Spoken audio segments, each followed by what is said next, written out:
노상원이 비화폰을 들고 다니면서 실제로 김건희와 통화한 것을 롯데리아 회당 당사자들이 목격을 이른바 YP 작전 계획이라는 제목의 한글 파일인데요. 폭파, 격침, 독극물 사살, 북한 공격 유도 등 온갖 잔인한 살상 방안. 김건희 일가의 집사로 불리는 김애성 씨의 회사에 대기업과 공적 금융기관 무려 180억 원을 투자한 사실이 법원은 김건희 특검법의 수사 대상 12번을 무시하는 겁니까? 해외 원전 도박 수사 무마도 관련이 있는 것 아닌지. 대통령 임기 연연이 뭐가 대단하다고 너무 겁이 없어요. 여태 밝혀지지 않은 계엄의 동기가 바로 이거다니까요. 만 하루 동안 무려 3번이나 통신 기록을 인멸한 것. 노상원은 김봉규 당시 정부사 대령에게 노태학 중앙선관위원장은 내가 처리할 것이라며 야구 방망이를. 저는 이게 외환과 관련이 있는 거라고 봅니다. 외환? 왜 한기호 의원 기억나시죠?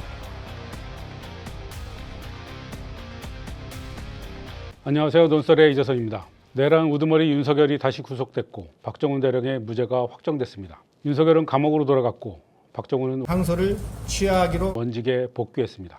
분노로 일그러졌던 정의의 여신 DK가 드디어 우리에게 미소를 보내는 것 같습니다. 이제 시작에 불과합니다. 3대 특검은 겨우 첫 발을 뗀 상황입니다. 그런데도 수사 속도는 놀랍습니다. 유폐됐던 진실의 방문을 열어젖히고 빠르게 핵심을 향해 달려가고 있습니다. 수사 속보가 너무 많아서 정신을 차리기 힘든 수준인데요. 오늘 논설에서는 내란의 밤 당일 알리바이가 너무나 확실해서 오히려 의심스러웠던 두 사람이죠. 김건희와 김태호를 중심으로 3대 특검 수사를 정리해 보겠습니다.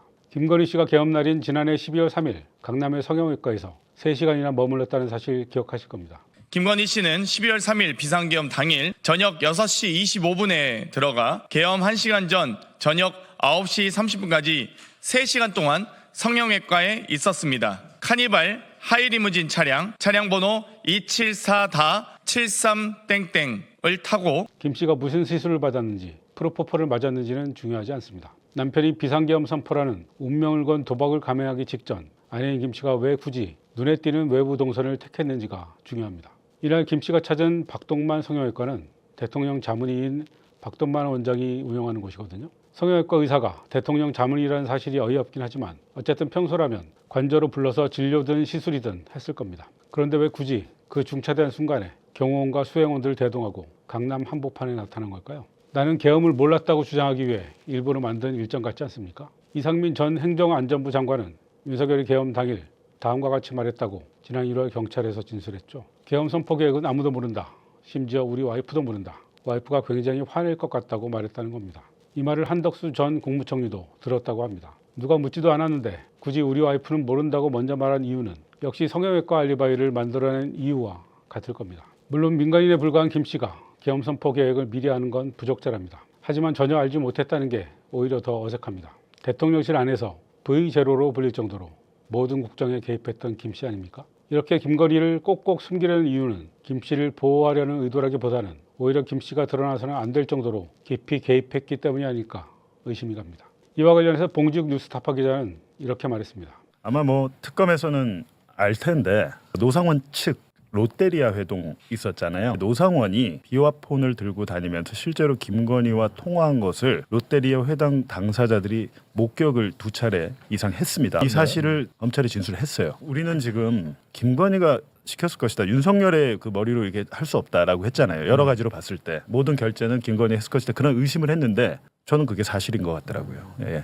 노상원이 윤석열 검찰총장 시절부터 윤석열 대통령 만들기 프로젝트에 깊이 관여한 사실 기억하십니까? 이른바 YP 작전 계획이라는 제목의 한글 파일인데요. 윤석열 정치 입문 전부터 노상원이 이들 부부의 정치적 책사 노릇을 했다는 물증입니다. 이른바 노상원 수첩의 글씨는 급하게 흘려 쓴 것이어서 누군가의 지시를 메모했을 가능성이 크죠. 수첩에서 수거 대상으로 거론된 그 많은 이름과 단체들을 노상원 혼자 정리했을 거라고 보는 게 오히려 비합리적입니다. 노 씨는 지난 7일 구속이 연장됐습니다. 폭파, 격침, 독극물 사살, 북한 공격 유도 등 온갖 잔인한 살상 방안이 적혀있는 이 수첩 내용을 노 씨가 혼자 작성했다는 주장을 과연 끝까지 고수할지 지켜봐야겠습니다.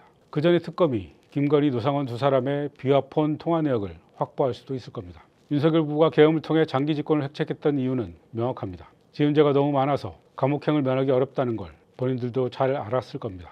그런데 김건희 특검의 수사 대상에 직접적으로 언급되지 않은 또 다른 중대범죄 혐의가 포착됐습니다. 김건희 일가의 집사로 불리는 김애성 씨의 회사에 대기업과 공적 금융기관이 무려 180억 원을 투자한 사실이 밝혀졌습니다.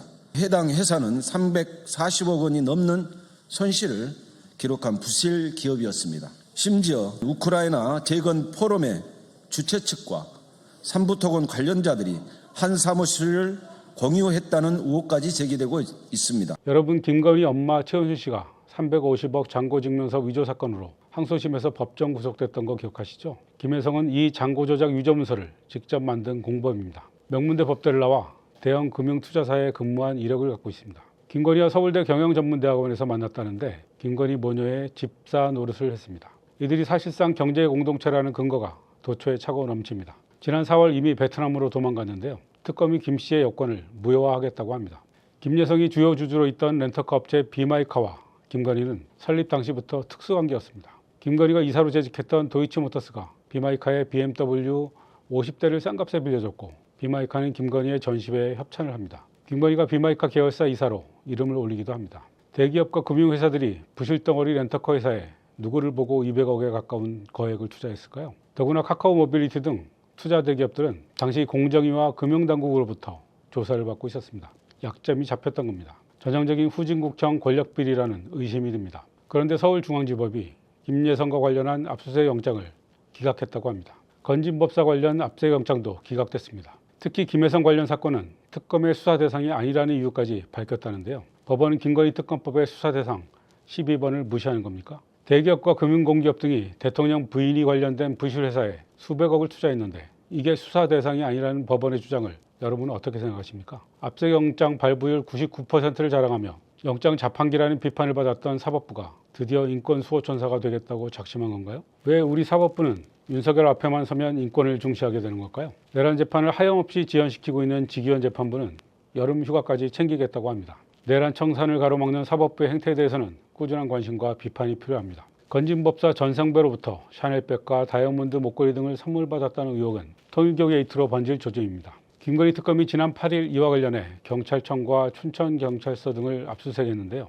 경찰은 한학재 총재 등 통일교 간부진이 2008에서 2011년 미국 라스베이거스 카지노에서 600억 원 상당의 도박을 했다는 정보를 입수하고도 수사를 진행하지 않았습니다. 지금까지는 통일교의 뇌물이 캄보디아 메콩강 프로젝트와 관련이 있다고 의심해왔는데요. 해외 원전 도박 수사부마도 관련이 있는 것 아닌지 새로 들여다보고 있는 겁니다. 불과 3년 동안 이들 부부가 얼마나 많은 불법과 비리를 저질렀던 것인지 도무지 가늠되질 않습니다. 게다가 범죄 수법이나 행태가 너무나 대범하고 뻔뻔합니다. 자신들이 수사 대상이 되리라고는 꿈에도 생각해 본 적이 없는 사람들 같습니다. 처음부터 장기 집권을 하겠다고 마음먹지 않았다면 이렇게까지 할 수 있었을까요? 윤석열 스스로 말하지 않았습니까?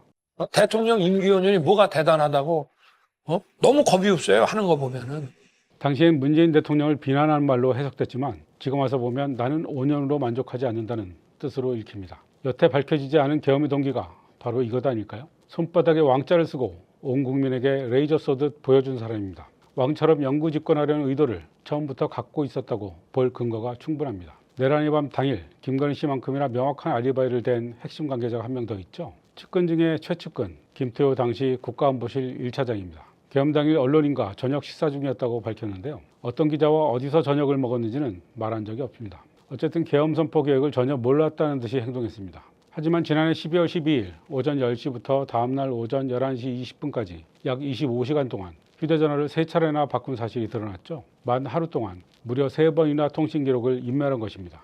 Catch me if you can이라고 놀리는 것 같습니다. 김태호는 계엄 다음날인 12월 4일 필립 골드버그 당시 미국 대사관 통화에서 반국가 세력을 척결하기 위해 계엄 선포가 불가피했다며 계엄을 정당화해서 골드버그 대사가 충격을 받았다는 의혹도 제기됐습니다. 김태호는 이 내용을 전면 부인했지만 통화 사실 자체는 인정했습니다. 여러분은 미국 대사와 김태호 중 누구 말을 더 믿으십니까? 꼭꼭 숨었던 김태호의 머리카락도 한없이 발각되고 있습니다. 최상병 특검은 오늘 김태호를 직권남용 혐의 피의자 신분으로 소환 조사했습니다. 그는 이른바 VIP 경로설과 관련하여 2023년 7월 31일 대통령실 수석비서관 회의 참석자 중 한 명입니다. 특검은 또 10일 오전 이종섭 전 국방부 장관, 이시원 전 공직기관 비서관, 임기훈 전 국방비서관 등 10여 명을 동시 압수수색했습니다. 최상병 사망 사건을 은폐하고 임성근 사단장의 구명로비에 관여한 혐의를 받는 이종호 전 블랙펄 인베스트 대표도 압수수색했습니다. 이 전 대표는 도이치모터스와 삼부토건 주가 조작에도 연루된 인물입니다. 최상병 특검은 11일 윤석열 부부의 주거지인 서울 서초동 아크로비스타를 압수수색했습니다. 조태용 전 국정원장은 전날에 이어 이틀 연속 압수수색했습니다. 조태용이 김건희와 전화 통화를 하는 사이라는 건 윤석열 탄핵 심판 법정에서 전날, 당일날 영부인하고 문자 주고받은 거는 더 이상하지 않나요? 국정원장이 영부인하고 왜 문자 주고받습니까? 자주 있는 일은 아니었습니다.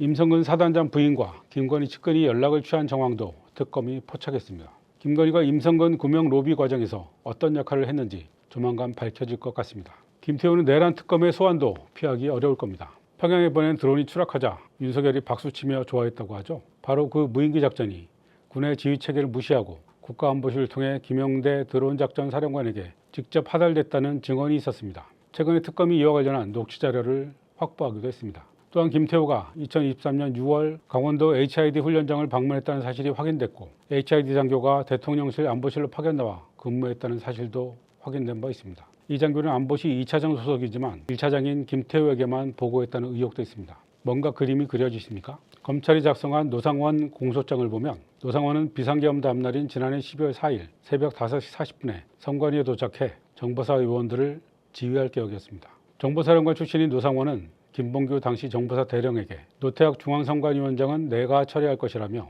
야구방망이를 자신의 사무실에 가져다 두라고 지시하기도 했습니다. 정보사 산하인 부파 공작원 요원들이 노상원 경호와 선관위 직원 위협 임무를 맡았다는 사실도 적시되어 있습니다. 부파 공작원을 활용한 2차 계엄 또는 계엄식 폐시 소요 작전 계획이 있었다는 의혹도 기억하실 겁니다. 김건희와 노상원, 김태호로 이어지는 계엄 이행 계획이 있었을 거라는 의심이 강하게 듭니다. 김건희 특검은 지난 8일 윤상현 국민의힘 의원과 김영선 전 의원, 김상민 전 검사 등의 주거지와 사무실 등 10여 곳을 압수수색했습니다. 명태균 게이트와 관련한 불법 허위 여론조사 및 공천거래 의혹을 수사하는 건데요.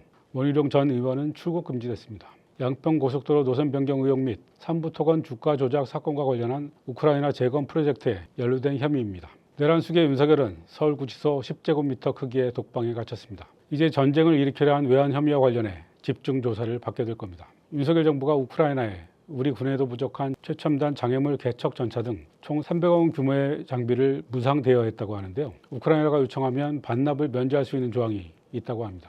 그냥 준 거죠. 국민 몰래 국회 의결도 없이 국가 자산을 빼돌린 건데요. 대체 왜 이렇게까지 했을까요? 김준영 조국혁신당 의원은 전쟁 획책과 관련이 있다고 말합니다. 저는 이게 외환과 관련이 있는 거라고 봅니다. 외환? 왜 한기호 의원 기억나시죠? 신원식과 아, 거기서 네. 싸움 붙게 해가지고 심리전을 해가지고 북한이 파병한 것과 맞아요, 붙게해라. 진짜. 저는 이것도 백령도 드론 이런 것과 다 합쳐서 여러 가지 시나리오 중에 하나였다.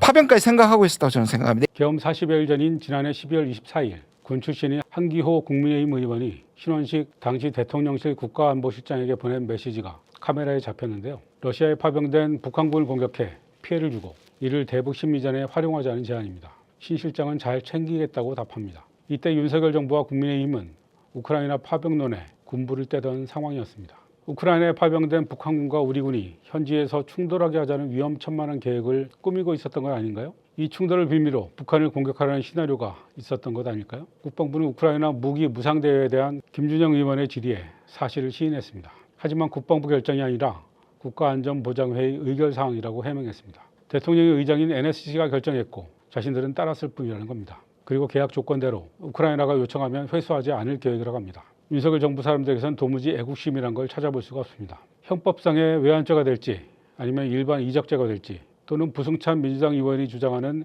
군 형법상의 불법 전투 개시죄가 될지 알 수 없지만 내란 특검의 수사는 여기에 집중될 겁니다. 5천만 국민의 생명과 재산이 순식간에 잿더미가 될 수 있는 도박을 획책했던 거 아닙니까? 절대 용서해서는 안 될 치떨리는 범죄입니다. 지금까지 논설이었습니다.